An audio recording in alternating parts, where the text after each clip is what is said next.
नमस्कार, news 18 update देख रहे हैं आप। आपके साथ मैं हूं शिप्रा झा और बुलेटिन में सबसे पहले बात बड़ी खबर की। रांची से बड़ी खबर है, जहां मांडर उपचुनाव में कांग्रेस की जीत हो गई है। शिल्पी नेहा तिर्की ने जीत दर्ज की है।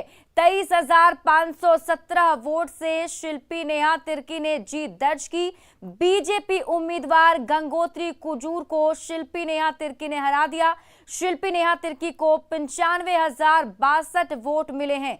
गंगोत्री कुजूर को 71,545 वोट मिले।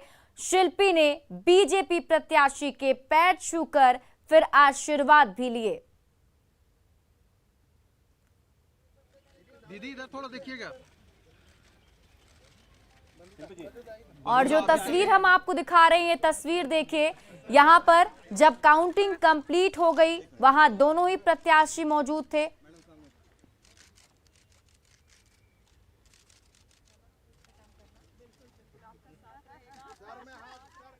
और जीत के बाद शिल्पी नेहा तिर्की से हमारे संवाददाता ने बातचीत की। सुनिए उन्होंने क्या कहा। कांग्रेस की शिल्पी नेहा तिर्की ने मांडर का मैदान मार लिया है। शिल्पी नेहा तिर्की हमारे साथ हैं और लोग सोच रहे होंगे कि जब शिल्पी नेहा तिर्की विधानसभा जाएंगी तो ये सबसे कम उम्र की झारखंड विधानसभा के अंदर विधायक होंगी। शिल्पी जी, सबसे पहले तो आपको बहुत बहुत बधाई। क्या आपको ये उम्मीद थी इतने बड़े मार्जिन से आप चुनाव जीतेंगी? देखिए, उम्मीद मुझे बस यही थी जनता से, मांडर की जनता से, कि अगर बाबा सही है, जो भी भाजपा ने उनके ऊपर गलत आरोप लगाया था, मैंने बस यही उम्मीद रखा था कि अगर बाबा सही है तो हम जरूर जीतेंगे और भारी मतों से जीतेंगे। शिल्पी जी, एक सवाल ये भी आ रहा है कि अब चूंकि जो आपको जिम्मेदारी मिली है इतनी कम उम्र में, इस जिम्मेदारी को आपको निभाना है, मांडर का विकास करना है, मांडर की दीदियों का विकास करना है, गांव का विकास करना है, युवाओं को रोजगार के लिए कैसे मिले, इसके लिए आपको आगे बढ़ना होगा। देखिए, मैंने पहले भी इंटरव्यू में कहा है, विद पावर कम्स रेस्पॉन्सिबिलिटी। बहुत रेस्पॉन्सिबिलिटी मेरे कंधों में आने वाली है, मगर मुझे मालूम है, मुझे पूरा भरोसा है कि मैंने जितना भी मेरा शिक्षा रहा है, अनुभव रहा है, और बाबा के गाइडेंस के द्वारा मैं बिल्कुल 200% अपना दूंगी। इस जीत का श्रेय आप किसको देंगी? कांग्रेस को, बाबा को, सोनिया गांधी को, राहुल गांधी को, या मांडर की जनता को? सभी को, मगर खासकर मांडर की जनता को, क्योंकि उन्होंने बिल्कुल इतना सब चीज को समझने का कोशिश किया है और सारी मुद्दों को मद्देनजर रखते हुए वोटिंग किया है। उसके लिए बहुत बहुत धन्यवाद करते हैं। और हमारे सहयोगी अविनाश अधिक जानकारी के साथ लाइव जुड़े हुए, सीधे उनका रुख कर लेते हैं। अविनाश, देखिए, अब जब मांडर विधानसभा जो चुनाव के रिजल्ट आए, उसके बाद से अब इस रिजल्ट के झारखंड की राजनीति पर क्या असर होने वाला है? पक्ष और विपक्ष दोनों ही तरफ से क्या कुछ रिएक्शन फिलहाल सामने आ पा रहे हैं?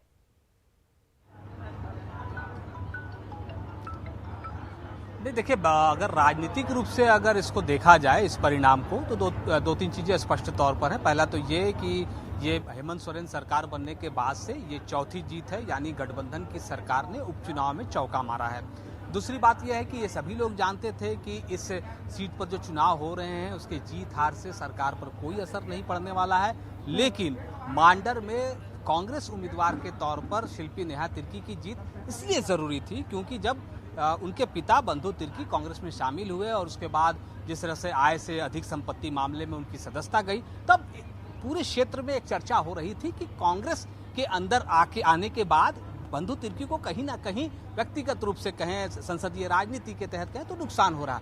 जब उनकी बेटी को टिकट दिया गया तो अब ये साबित करना था कि नहीं, ये लकी साबित होने जा रहा है और हम मांडर से चुनाव जीतेंगे। तीसरी और जो महत्वपूर्ण बात है कि यहाँ जो रणनीति बनाई गई, किसी भी चुनाव को जीतने के लिए जो एक रणनीति बनाई जाती है वो अभेद होनी चाहिए। लेकिन यहाँ अगर आप बीजेपी की रणनीति की बात करें तो बीजेपी सिर्फ और सिर्फ इस बात के भरोसे रह गई कि जो निर्दलीय देव कुमार धान हैं, उन्हें जो AIMIM का समर्थन मिला है, अगर वो मुस्लिम वोटों के बीच बंटवारा करने में सफल होते हैं तब बीजेपी की लॉटरी लग जाएगी, लेकिन ये सही नहीं था। दूसरी और एक और महत्वपूर्ण बात यह है कि अलग अलग अगर प्रखंडों की बात करें, ये झारखंड है, झारखंड में आपको बहुत सारी चीज़ों को समझना पड़ता है, जातीय समीकरण को समझना पड़ता है, सामाजिक समीकरण को समझना पड़ता है, जो वर्तमान राजनीतिक हालात होते हैं उसे समझना पड़ता है, और कहीं ना कहीं बीजेपी की जो रणनीति थी वो इसके कारगर नहीं थी, इसलिए कांग्रेस की जो रणनीति बनाई, या हम ये कहें कि जो गठबंधन की रणनीति थी वो सफल रही। आप देखिए, एक तरफ अगर बीजेपी की तरफ से, हम एनडीए की तरफ से बात करें, बड़े बड़े नेता चुनावी मैदान में उतरे, प्रचार का कमान संभाला। आप अर्जुन मुंडा की बात करें, बाबूलाल मरांडी की बात करें, रघुवर दास की बात करें, दीपक प्रकाश की बात करें, सुदेश महतो की बात करें। दूसरी तरफ अगर आप बात करें यूपीए की, तो मुख्यमंत्री मोर्चा संभाले हुए थे, जो कैबिनेट के मंत्री हैं वो मोर्चा संभाले हुए थे, आरजेडी के जो सत्यानंद भोक्ता हैं वो मोर्चा संभाले हुए थे, माले के विनोद सिंह प्रचार करने के लिए आए थे। तो यहाँ भी जो रणनीति बनाई गई थी वो इस बात को ध्यान में रखकर बनाई गई थी कि सामाजिक और राजनीतिक रूप से इस चुनाव में कैसे ऐसी फील्डिंग सजाई जाए कि जहां बीजेपी को हर हाल में हराया जा सकता है। और वही हुआ। अगर आप 23,517 वोट के अंतर से कोई चुनाव जीत रहा है, मतलब हम यही कह सकते हैं कि ये क्लीन स्वीप था, कहीं कोई टक्कर वाली बात नहीं थी। लेकिन बीजेपी को पता नहीं कैसे ये लग रहा था कि वो चुनाव जीत रहे हैं, और आज सुबह तक जो उनके बड़े बड़े नेता थे वो लगातार कह रहे थे कि हम चुनाव जीतेंगे। लेकिन एक दूसरी बात यह भी थी कि पूरे काउंटिंग के दौरान बीजेपी का एक भी प्रदेश का कोई नेता इस काउंटिंग हॉल के इर्द गिर्द भी नजर नहीं आया। तो आप समझ लीजिए कि बीजेपी कितनी साथ खड़ी थी और कितनी दूर खड़ी थी। और आज जिस तरह से गंगोत्री कुजूर ने कहा कि अगर उन्हें टिकट समय से थोड़ा और पहले मिल गया होता तो शायद इस तस्वीर को हम बदल सकते थे। ये किस ओर इशारा कर रही थी गंगोत्री कुजूर, क्योंकि देखिए बीजेपी ने भी एक एक्सपीरियंस नेता गंगोत्री कुजूर को वहां से उतारा था, पूरा भरोसा जताया था। लेकिन जिस तरीके से उन्होंने कहा कि अगर पहले मिला होता तो रिजल्ट कुछ और होता, इसको किस हिसाब से देखा जाए? देखिए इसे इस रूप में देखना चाहिए कि आपको याद होगा कि 2014 में गंगोत्री कुजूर चुनाव जीती थी। सिटिंग विधायक होने के बावजूद 2019 में बीजेपी ने उनका टिकट काट दिया। देव कुमार धान जो इस वक्त निर्दलीय थे और एआईएमआईएम के जो समर्थन से इस बार जो खड़े थे, वही देव कुमार धान पिछले 2019 के विधानसभा चुनाव में बीजेपी के कैंडिडेट थे। आप अगर 2014 से लेकर अब तक की बात करें तो गंगोत्री कुजूर पर ये आरोप लगते रहे हैं कि वो जब विधायक भी थी तो क्षेत्र भ्रमण नहीं करती थी। जो उनका आना जाना जिस रेशियो में होना चाहिए था, जितना ज्यादा उनको आना जाना चाहिए था, जितना ज्यादा लगाव होना चाहिए था जनता से, वो नहीं था। और वो कई मौकों पर चुनाव प्रचार के दौरान उन्होंने इस बात को स्वीकार भी किया।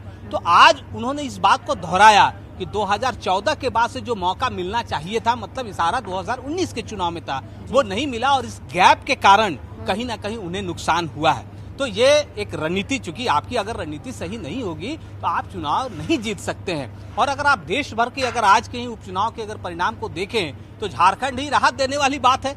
गठबंधन की अगर आप बात करें खेमे से, तो यहाँ से बिल्कुल, तो कहीं ना कहीं जो उम्मीद कांग्रेस बीजेपी की तरफ से, जो रणनीति बीजेपी की तरफ से बनाई गई थी